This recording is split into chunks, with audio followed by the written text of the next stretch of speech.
AP రాష్ట్ర వ్యాప్తంగా అంగన్వాడీల ధర్నా కొనసాగుతోంది. సమస్యలు పరిష్కరించే వరకు సమ్మె కొనసాగిస్తామని అంగన్వాడీలు ప్రభుత్వాన్ని హెచ్చరించారు.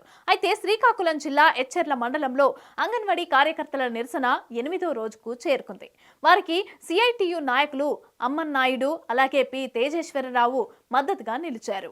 ఈ సందర్భంగా మాట్లాడిన సిఐటియు నాయకులు అంగన్వాడీ ఉద్యోగులను ప్రభుత్వ ఉద్యోగులుగా గుర్తించాలని, వారి పనికి తగిన వేతనం కల్పించాలని కోరారు. అంగన్వాడీ ఉద్యోగులకు ప్రభుత్వం 26,000 రూపాయల కనీస వేతనం ఇవ్వాలని అన్నారు. సుప్రీంకోర్టు ఆదేశాల మేరకు గ్రాడ్యుటీ ఇవ్వాలని డిమాండ్ చేశారు. ఇక రాష్ట్ర వ్యాప్తంగా 1,10,000 మంది అంగన్వాడీ ఉద్యోగులు నిరవధిక సమ్మెలో పాల్గొన్నారని తెలిపారు. తమకు ప్రభుత్వం నుంచి ఎటువంటి సంక్షేమ పథకాలు అందటం లేదని, 11,000 రూపాయల వేతనం సరిపోలేదని అలాగే అంగన్వాడీ కార్యకర్తలు తెలిపారు. అయితే వేతనాన్ని పెంచాలని డిమాండ్ చేశారు. తమ హామీలను నెరవేర్చే వరకు సమ్మెను విరమించేదే లేదని అంగన్వాడీలు పేర్కొన్నారు.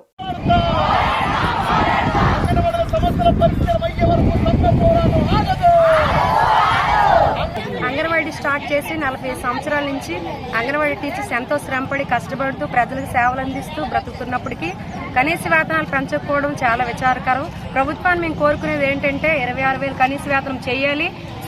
సుప్రీంకోర్టు ఇచ్చిన ప్రకారం గ్రాట్యుటీ అమలు చేయాలి. మినీ సెంటర్స్ మెయిన్ చేయాలి. యాప్లన్నీ రద్దు చేసి ఒకే యాప్గా మార్చాలి.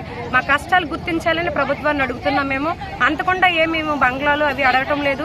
కనీసం మేమందరం ఆడపడుచులు కదా, ఈ ఆడపడుచుల కష్టాలు తీరుస్తారని ప్రభుత్వాన్ని విన్నవించుకుంటున్నాం. కనీసం 26,000 జీతం ఇవ్వాలి. తెలంగాణ కన్నా అదనంగా 1,000 రూపాయలు పెంచుతామని జగన్ గారు మాట ఇచ్చారు కనుక ఆ మాట నెరవేర్చుకోవాలని మేము కోరుకుంటున్నాం. గ్రాట్యుటీ కంపల్సరీగా అమలు చేయాలి. కర్ణాటక, గుజరాత్ ఎలాగేస్తున్నారో మేము కూడా అటువంటి అంగన్వాడీ టీచర్స్ ఎన్నో సేవలు చిన్నపిల్లలకి, గర్భిణీలకి ఎన్నో సేవలు అందిస్తూ బ్రతుకుతున్నాం. చాలా జీతాలతో మేము బ్రతుకుతున్నాం. 10,500, 11,500 అంటే ఏం బ్రతకగలవండి ఈ ఖర్చులు చూసుకుంటే. అలాగే మినీ సెంటర్స్ అయితే అసలు చాలా కష్టం. ఆయాకి ఇచ్చిన జీతం 7,000 ఇస్తున్నారు. మేము చేస్తున్నవి 2 పనులు ఎలా చేయగలం? 7,000తో ఎలా చేయగలం? ప్రతి ఒక్క బిల్లు కూడా మేము పెట్టుకుని ఆ 7,000 తోటి మేము కూరగాయలు తెచ్చుకొని పప్పు ఉప్పులు అన్ని తెచ్చుకుంటూ చేస్తూ ఎలా బ్రతకగలమని ఒక్కసారి ప్రభుత్వం ఆలోచించాలి. మినీ సెంటర్స్ కూడా ఎంత కష్టపడుతున్నాయో, ఒక ఆయా సాలరీతో 1-2 పనులు చేయాలంటే కష్టం కూడా, అది కూడా గుర్తించాలి. ముఖ్యమైన డిమాండ్స్ ఏంటంటే కనీస వేతనం 26,000 చేయాలి. సుప్రీంకోర్టు ఇచ్చిన గ్రాట్యుటీ అమలు చేయాలి. తెలంగాణ కొండ అదనంగా వేతనాలు పెంచాలి. మినీ సెంటర్స్ మెయిన్ చేయాలి. ఒకే యాప్గా చేయాలని జగన్ ప్రభుత్వానికి విన్నవించుకుంటూ దయచేసి కోరుకుంటున్నా. ఇది విన్నపం మాత్రమే. మా డిమాండ్స్ వెంటనే తక్షణమే పరిష్కరిస్తానని మేము ఆశిస్తున్నాం. ఇట్లా అంగన్వాడీ సిఐటి వర్తిల్లాలి. ముఖ్యమంత్రి జగన్మోహన్ రెడ్డి గారు అంగన్వాడీలకు తెలంగాణ కంటే కనీసం 1,000 రూపాయలు ఎక్కువ వేతనం చెల్లిస్తామని చెప్పి హామీ ఇచ్చారు. నేటికి 4.5 సంవత్సరం అయినప్పటికీ నేటికి కూడా హామీ నెరవేర్చలేదు. అలాగే సుప్రీంకోర్టు తీర్పు చెప్పింది అంగన్వాడీలు గ్రాట్యుటీ వదలని చెప్పి. అయినప్పుడు కూడా ఈరోజు గ్రాట్యుటీని మన రాష్ట్రంలో అంగన్వాడీలకు అమలు చేయడం లేదు. ఈరోజు రాష్ట్ర ప్రభుత్వంతో హామీలు అమలు చేయాలని చెప్పి, గ్రాట్యుటీ చెల్లించాలని చెప్పి, కనీసతలు ఇవ్వాలని చెప్పి గత 8 రోజులుగా అంగన్వాడీలు సమ్మె పోరాటం చేస్తున్నప్పుడు కూడా రాష్ట్ర ప్రభుత్వం స్పందించకపోవడం సరైనది కాదు. దుర్మార్గంగా అంగన్వాడీ సెంటర్లో తలాలో బద్దలు కొడతా ఉన్నారు. ఈరోజు యూనియన్తో చర్చించి సమస్యలు పరిష్కరించి సమ్మె విరమించకుండా ఈరోజు ఏమైనా నిర్బంధం ప్రయోగించడం అనేది ఈ దుర్మార్గమైన చర్య. ఇప్పటికైనా రాష్ట్ర ప్రభుత్వం వెంటనే దిగొచ్చి స్పందించి అంగన్వాడీలతో న్యాయమైన డిమాండ్లు పరిష్కారం చేయాలా. FRS రద్దు చేయాలి. కనీస వేతనాలు చెల్లించాలి. గ్రాట్యుటీ చెల్లించాలి. మినీ సెంటర్ మేమక్కలుగా మార్చాలి. లేకుంటే మాత్రం ప్రభుత్వ యంత్రాంగం దిగ్బంధిస్తామని చెప్పి ఈ సమస్యలు పరిష్కరించే వరకు కూడా సమ్మె పోరాటం కొనసాగుతుందని చెప్పి రాబోయే ఎన్నికల్లో ఈ ప్రభుత్వానికి తన గుణపాఠం తప్పదని చెప్పి హెచ్చరిస్తున్నా. నా పేరు సిహెచ్ అమ్మన్నాయుడు, సిఐటి జిల్లా అధ్యక్షుడు.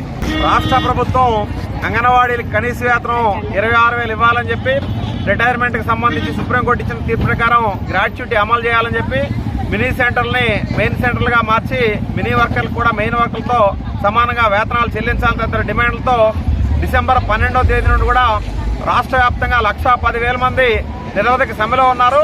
ఈరోజు రాష్ట్ర ప్రభుత్వానికి అనేక రూపాల్లో ఆందోళన చేసి గతంలో 36 గంటల పాటు రాష్ట్ర వ్యాప్తంగా అన్ని కలెక్టరేట్ల వద్ద వేలాది మందితో నిరసన తెలియజేశారు. అలాగే చెలో విజయవాడ కూడా పోలీసు నిర్బంధాలను కూడా ఎదిరించి పోరాటం చేసినప్పుడు కూడా ఈరోజు ICDS కు సంబంధించిన అధికారులు కానీ అలాగే ప్రభుత్వం కానీ సమస్యలు పరిష్కారం చేస్తామని చెప్పి ఒకవైపు చెప్తూనే మరొక వైపు అంగన్వాడీ సెంటర్ల తాళాలని పగలగొట్టించేసి సచివాలయ ఉద్యోగులతో పనిచేయించడాన్ని సిఐటిగా తీవ్రంగా ఖండిస్తున్నాం. ఈరోజు ప్రభుత్వం కక్షపూర్తి చర్యలు మానుకొని అంగన్వాడీ సెంటర్లని తెరిపించడానికి సంబంధించి అంగన్వాడీ కార్యకర్తలు, మినీ వర్కర్లు, హెల్పర్ల తాలూకు సమస్యలు పరిష్కారం చేసి మీరు ఆ ప్రయత్నం చేయాలి తప్ప పరిష్కారాన్ని పక్కన పెట్టి తప్పుదో పట్టించే విధంగాను ప్రజల తాలూకా సమస్యని పక్కదో పట్టించే విధంగా మీరు చేయడాన్ని తీవ్రంగా వ్యతిరేకిస్తున్నాం. ఇప్పటికైనా సరే అంగన్వాడీ సెంటర్లకి 2022 ఏప్రిల్ 25వ తేదీన సుప్రీంకోర్టు తీర్పిచ్చింది. అంగన్వాడీలు కూడా ప్రభుత్వ ఉద్యోగులకు గుర్తించాలి, గ్రాట్యుటీ ఖచ్చితంగా చెల్లించాలని చెప్పించిన తీర్పును కూడా అమలు చేయకుండా మొండిగా వ్యవహరించడంతోనే ఈరోజు అంగన్వాడీ సమ్మె చేస్తున్నారు. ఈ సమ్మెకి రాష్ట్ర ప్రభుత్వం తాలూకా నిర్లక్ష్యం. ఎందుకంటే 2 నెలల ముందే ప్రభుత్వానికి నోటీస్ ఇచ్చి సమస్యలు పరిష్కారం చేయాలని చెప్పి అనేక అవకాశాలు ఇచ్చినప్పుడు కూడా పరిష్కారం చేయకుండా సమ్మె వైపు నెట్టింది రాష్ట్ర ప్రభుత్వం. ఈరోజు లబ్ధిదారులకు కానీ ఎవరికైనా ఇబ్బంది జరిగితే దానికి రాష్ట్ర ప్రభుత్వమే కారణం తప్ప అంగన్వాడీ ఉద్యోగులు కారణం చెప్పి స్పష్టంగా దెబ్బతలుతున్నాం. ఇప్పటికైనా సరే రాష్ట్ర ప్రభుత్వం చెప్పిందో ఒకటి చేసిందో కాకుండా గతంలో ఇదే ముఖ్యమంత్రి గారు చెప్పారు, మేము అధికారంలోకి వచ్చినట్టయితే తెలంగాణలో ఎంత వేతనాలు దానికి అదనంగా 1000 రూపాయల వేతనాలు పెంచుతా ఉన్నారు.